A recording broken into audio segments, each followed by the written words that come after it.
Hello Libra, welcome to the Plaid Sheep Oracle. So we're having these, we started with Aries, these readings where there's sort of a simple message and then there's more underneath, layers. And I'm not entirely clear on all the layers. So we're going to kind of find out together as I go.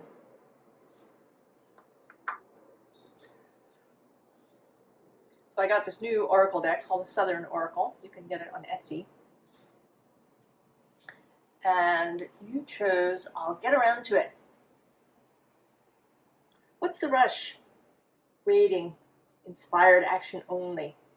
Trust, relax to allow the flow. And the fish. Now there's something about the moon. And as I record this, the moon is still in Virgo, but she's about to, in several hours, move into Aries, or into Libra. And then at the end of the month, on the 29th of September, there is a full moon in Aries. And I think that that is actually more important than or more relevant than the moon moving into Libra. The other thing that came up through the music oracle was Jupiter. Now he is moving retrograde through Taurus, and that is the other Libra guided sign. And of course, after several days after the full moon in Aries, the moon will meet Jupiter in Taurus.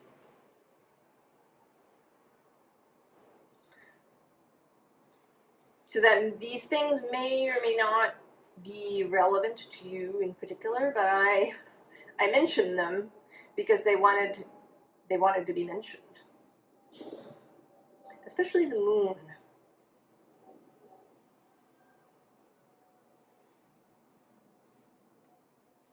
We start with this wheel. And I feel now that it's not like a timer. That's not it.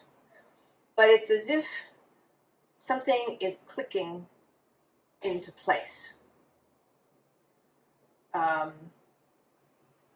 You know, something that you might see in a fantasy movie or a mystery movie, that there's some, you know, mechanism, a secret, magical mechanism that's,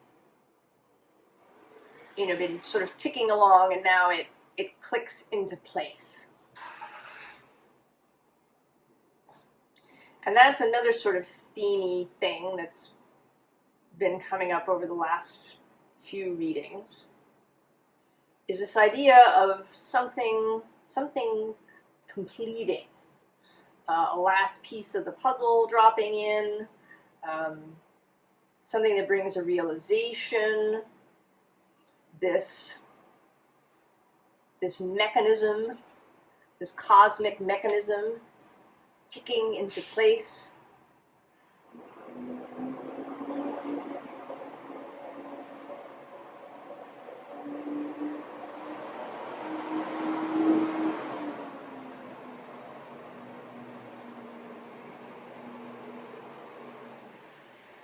So, I was pausing there, a loud truck was passing by my window. I live on the second floor, so I hear stuff, but I'm always loath to close the windows. And, you know, I'm sitting here with this card. I have had this deck. Clearly that pause was necessary. I have had this deck for several years. And I tell you right now, that this is the first time in looking at this card that I have seen these two objects. This triangle with the square in it. I am literally, after years of looking at this card, I have never consciously seen those two objects. It's actually, it feels sort of crazy to me. It's almost like the card has changed since yesterday. So, right, this is the thing, something seen that was unseen, some realization, something coming into place.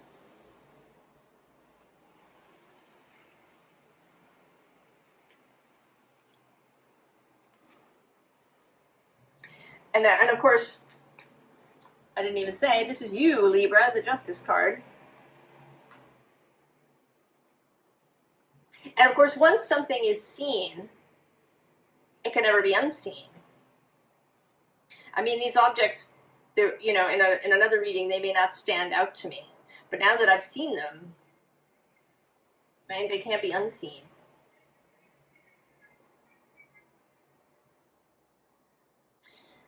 And then the Queen of Inspiration. So, Queen of Wands, Aries energy. Part of why I think that this Aries full moon is relevant in some way.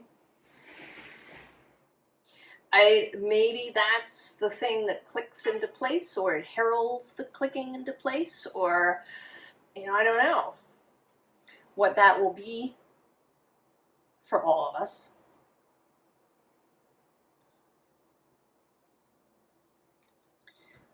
And there is this, right, this coming inspiration. And here again, that idea of not seeing what is right in front of you. That there's this cosmic kiss happening right there with you.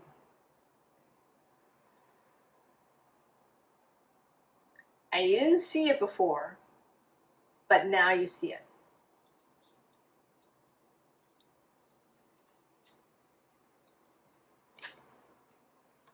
And of course, death. Because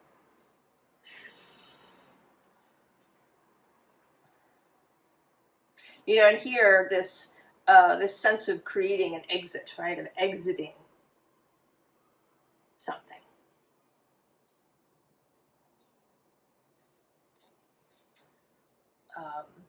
Now, the other thing is that all three of these figures, Justice, the Queen, and the two figures in here, and actually the two figures in the kiss, all have their eyes closed.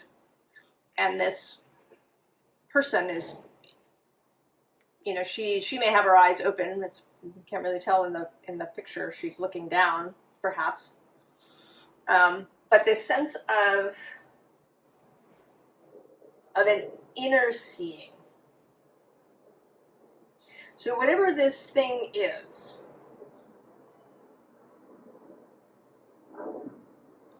there is an internal aspect. It may come to you, kind of as it did for me, seeing these things that I've never seen before in years of looking at this card. But it has a deep internal aspect.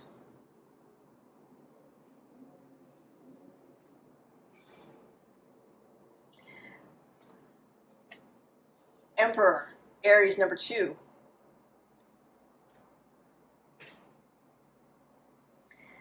And, you know, he has this sort of look into the distance. He isn't, you know, leaping up to take action. Although this very active 7 of Fire is right underneath. It's like he's kind of waiting, and his faithful unicorn steed is here, and he's gonna, you know, when the moment is right, inspired action only. He's going to go and leap on the unicorn and go. But there's something that's still,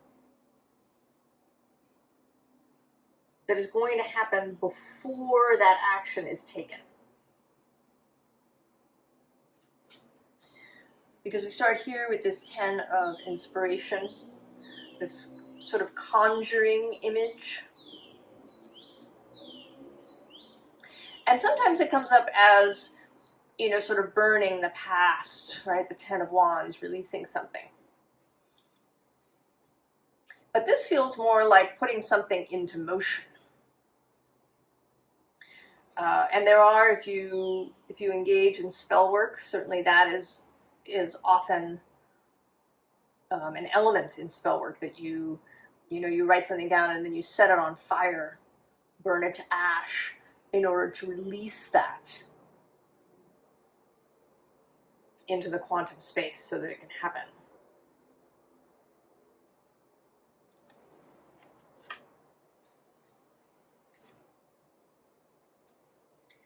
And then this Queen of Earth. Certainly a kind of Venus energy, and she is your guide, Libra. And today she seems, right, she seems particularly still. I have this idea that she's listening to this butterfly that has landed on her shoulder.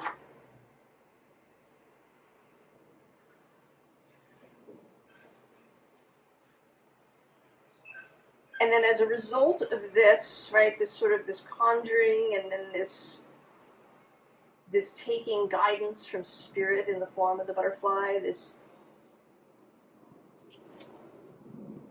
we get further information, further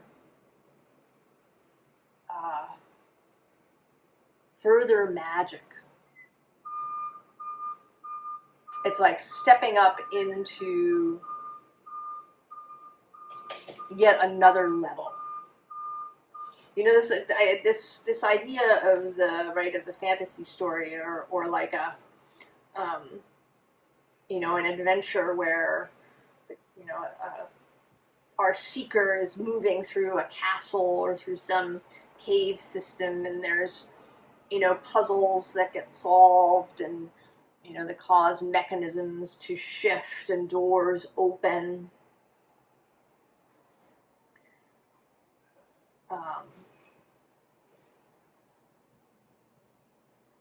And it's not, I don't want to call it a test, because that isn't right, exactly.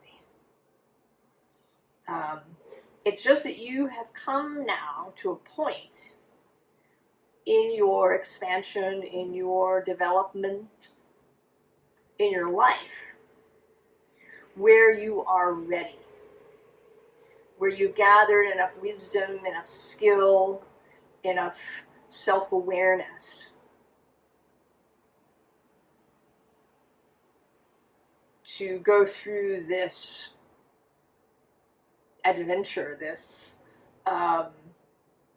process of opening things, to get further and further revelation.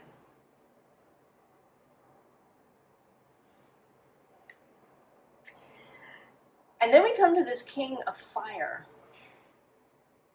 And now that I've gotten to this card, I can see that this is where this Emperor is going. Because we begin here, he's pretty covered, outfitted. He's got,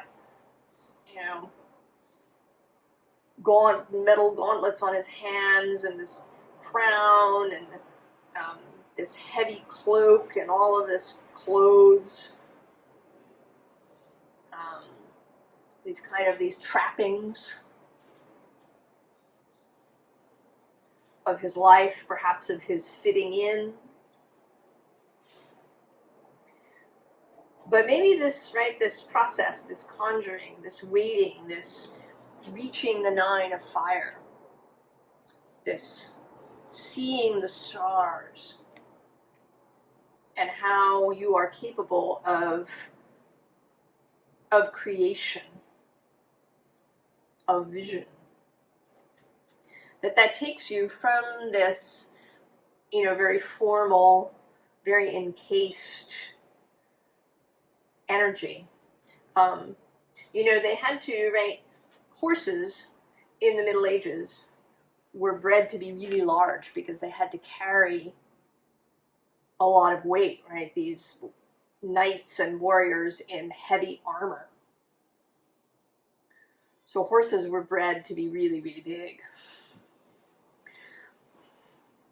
And this, right, this unicorn is lithe and swift.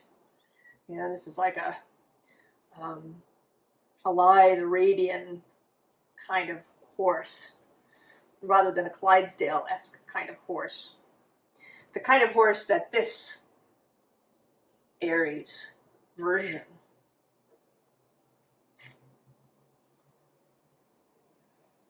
would ride. So this Aries energy that lives within you, Libra, across the way. And maybe part of this, perhaps, is really coming into union with that Aries energy. Of really learning how to embody it when it is appropriate. How to balance that Libra-Aries axis. And that is a full moon arrangement. The right sun on one side, moon on the other.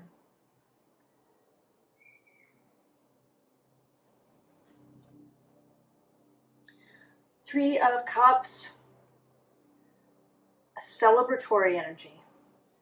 And I think you should, right? When you've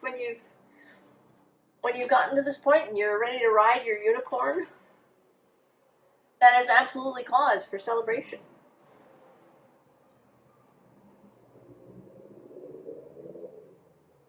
That is a reason to feel really good, to get together with people that you love,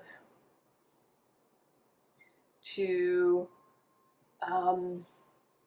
share, perhaps, these revelations that you've had, right? You're this little bird arriving to share information with others.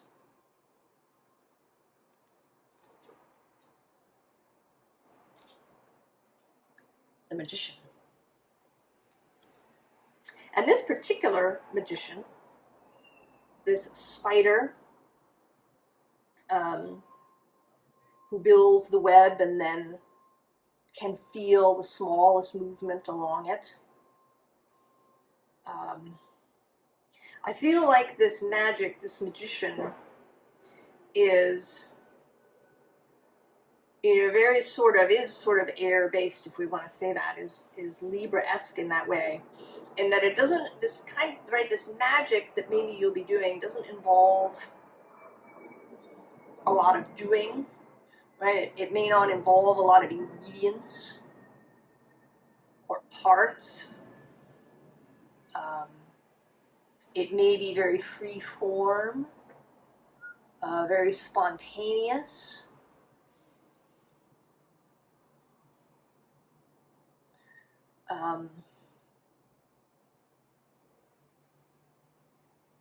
You know, very ethereal, perhaps thought or spoken.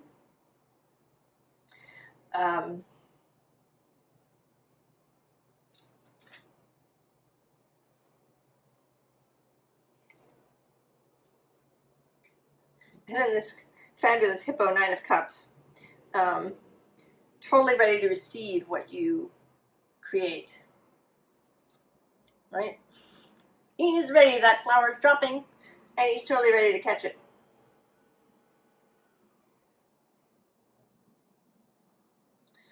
So that's kind of an Aries Libra thing a bit too.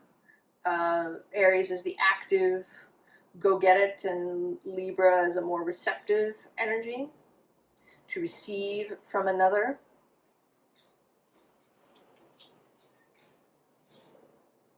Being more comfortable with receiving.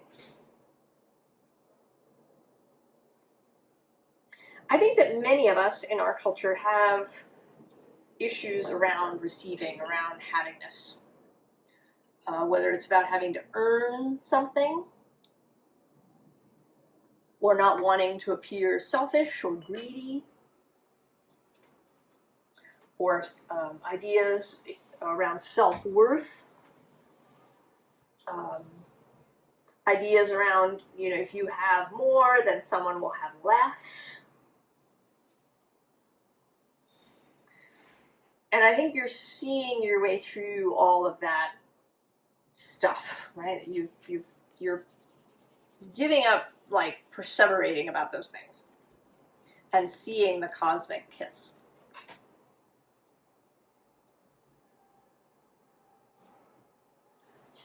And sort of as confirmation for that, we have the devil, the serpent here around the tree. So what, you know, seeing certain prohibitions for what they are, which is to say constructs that may not have any utility any longer, particularly for you. And those prohibitions might be, you know, it could be anything. It could be around money, it could be around love or sex, or what you can and cannot do.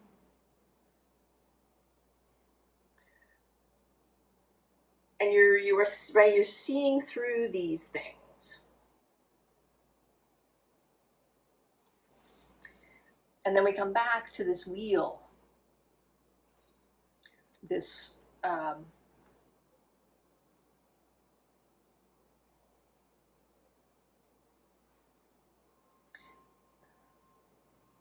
this completion, this ability to see and to hold, right? So here, right, if this is you, you are kind of holding this web.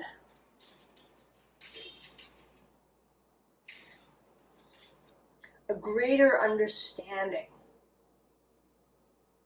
of your place in reality and of what you are capable. You can hold that now. And I'm actually also at this moment seeing this parallel to the Death card, which is up above. Yeah.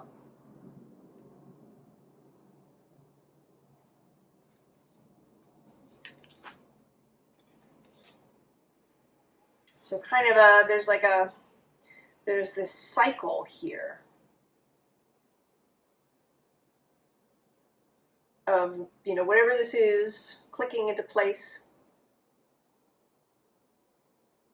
You coming into this understanding, learning even more, becoming this king of fire, celebratory, magical, receptive, perhaps subversive, whole.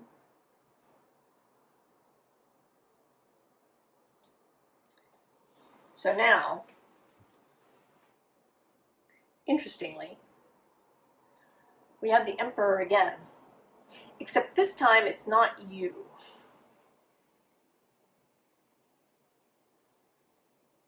We're kind of leaving you. This is now kind of where you are going a little bit. You are at the bottom of the deck, Justice. Striding out with all of your cool bug friends, right? You are no longer clothed in armor. In fact, you're naked. because those trappings are no longer of interest to you. The only bit of clothing you have here is this cloak that looks like it's made out of a big flower. And there's these bees and ants and right there with you.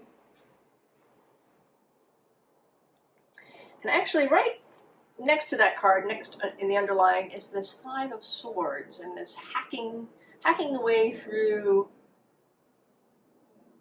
the jungle.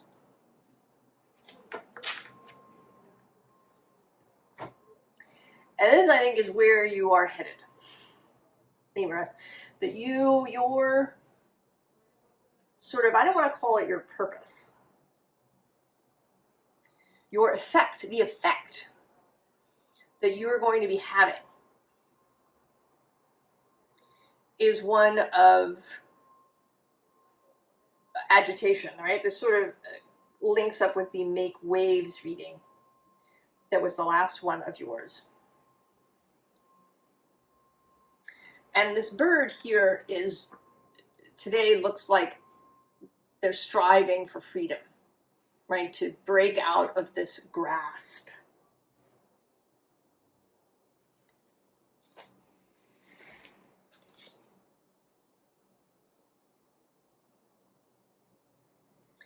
And then this magician is actually, again, not you, but is seeing you. As is this Knight of Wands. So energy is, this magician comes through in many different ways. And sometimes it comes through in this kind of subversive way.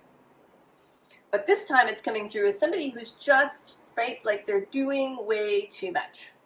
She went and she caught the wolf and she's killed the wolf and she's going to be doing, right now she's got this body and, there's all these candles. It's just a lot of work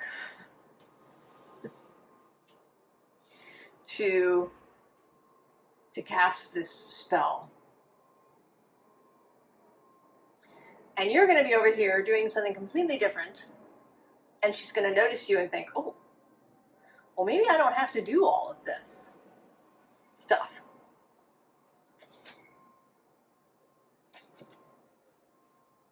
And this Knight of Wands, too, who's all geared up in armor, watching you walk around naked.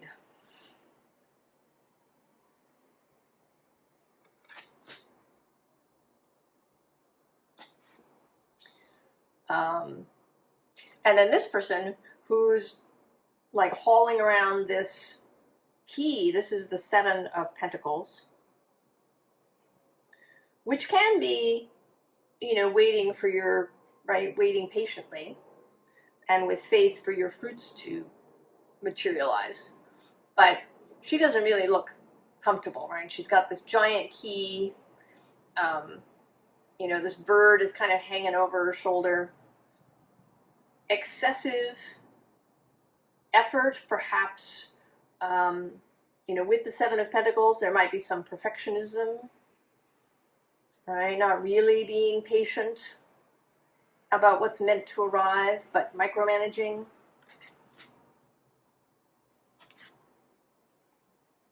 And then finally, the Hermit, who's been, kind of doing things for himself on his own. And you'll notice he's got clockwork going on in here. He's been, doing all the things, doing them right in the prescribed order, being very, detail-oriented and all of these kinds of Virgo things.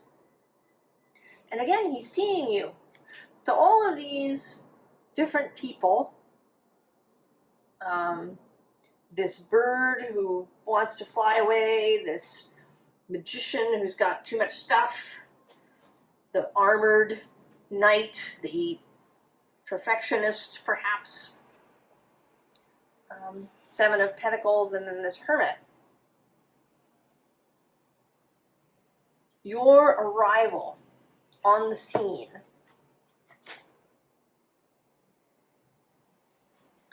is going to change these people. Now, I don't know if this has something to do with your purpose. It might, with, you know, or again, I the word purpose.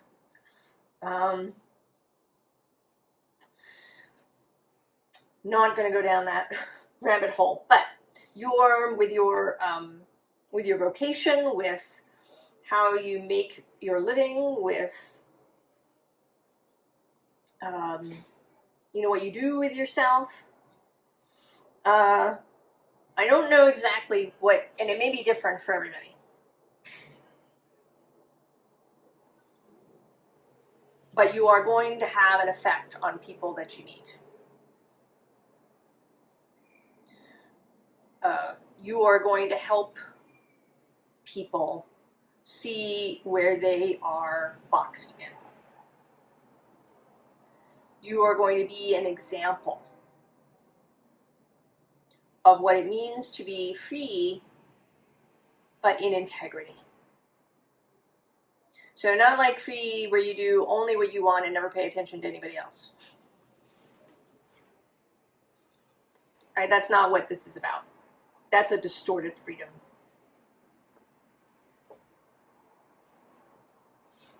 This is a freedom of your mind, a spiritual freedom to really be directly in connection to Source, to not be weighed down by a lot of rules and guidelines and you know, ingredients perhaps in a spiritual or magical practice. So advice.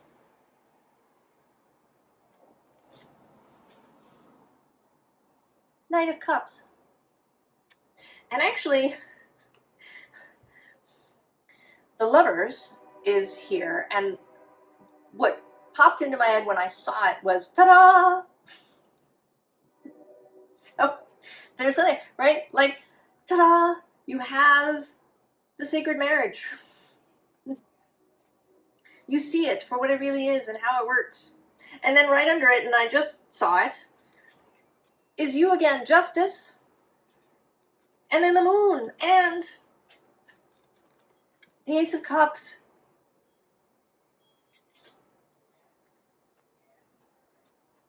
Actually, what's on the bottom? Oh, yeah, Three of Pentacles.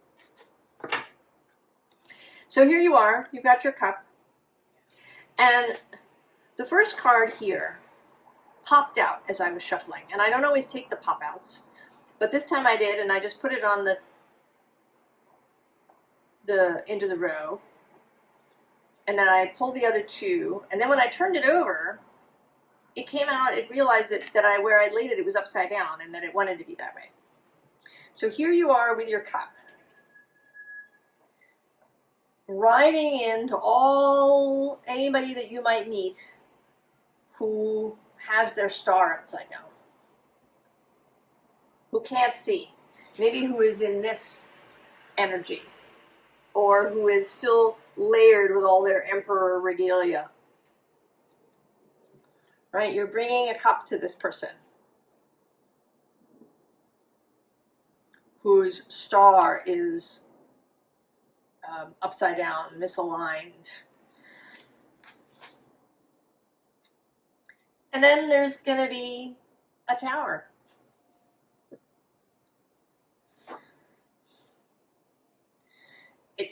Right? There's acceptance that stuff's going to change as a result of this. Accepting the Tower. And here today, this is coming up as sort of enthusiasm,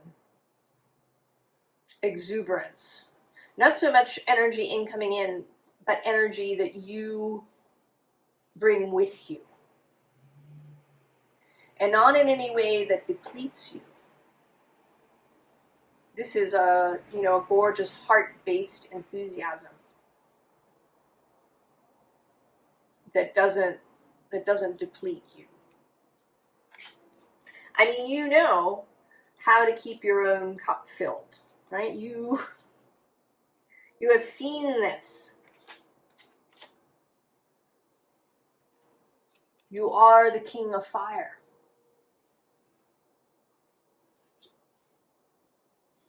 With your trusty unicorn companion. In contact, communion with Source. And with your own wider self. And of course with your heart. Oh, I'm excited for you, Libra. I mean, for all of this, right? For this cool bit of discovery that you're going to make. And also for, you know, what's going to happen when you go places out into the world. For some of these towers, I think we're all going to benefit, Libra, from this expansion of yours. I wish you all the very, very best, Libra, and I'll see you next time. So long.